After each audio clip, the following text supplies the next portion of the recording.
We'll kickstart this edition with some news just coming in right now. India slams Pakistan for raking up the Kashmir issue at the UN. India has called Pakistan a habitual offender. India says Pakistan is peddling malicious propaganda. Jammu and Kashmir is an integral part of India, is what India has reiterated. Pakistan has a miserable record of human rights. India has hit out at Pakistan for sheltering terrorists. India says Pakistan is home to the largest number of terrorists.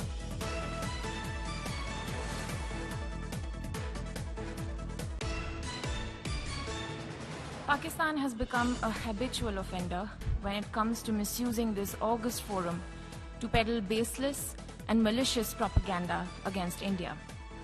Member states of the United Nations and other multilateral organizations are well aware that Pakistan does so to deflect the international community's attention away from its own abysmal record on human rights. We reiterate that the Union territories of Jammu and Kashmir and Ladakh are an integral part of India. Matters pertaining to the UTs of J&K and Ladakh are purely internal to India. Pakistan has no locus standi to comment on our domestic matters. Instead of engaging in technical sophistry, we call upon Pakistan to take credible and verifiable action against the perpetrators of the Mumbai terror attacks, whose victims await justice even after 15 years. In order for there to be peace in South Asia, the actions that Pakistan needs to take are threefold. First, stop cross-border terrorism and shut down its infrastructure of terrorism immediately. Second, vacate Indian territories under its illegal and forcible occupation.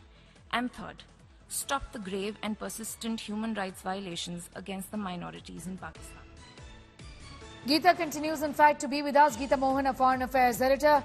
Futile propaganda is what India is trying to say, Geeta. In fact, not the first time that Pakistan has tried to raise this issue at an international forum. It's done so in the past as well at the United Nations. This time around, again, India says, walk the talk. First, take action against culprits of the 26/11 attacks. Vacate Pak-occupied Kashmir immediately, and then let's talk.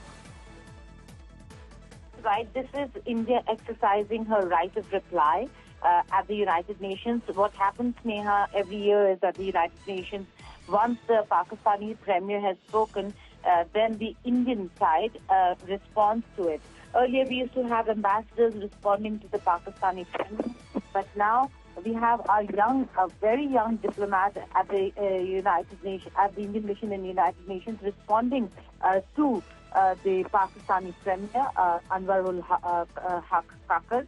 And while he raised the issue of Kashmir, the Indian side, that is Petal Gehlot, who's this young diplomat, came out with a very strong and stern response to Pakistan, reminding Pakistan of their own record when it comes to human rights.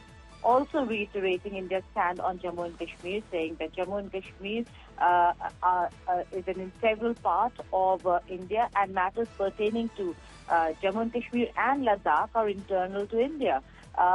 There have been references to the acts of repression and oppression against minorities in Pakistan, and that Pakistan should be introspecting. Also, more importantly, when it comes to the problem of terrorism, how cross-border terrorism still is one of the biggest menace, and Pakistan certainly is at the center of cross-border terrorism in this region. All so right, a strong and stern reply by Petal Gehlot, a young Indian diplomat at the Indian mission in New York.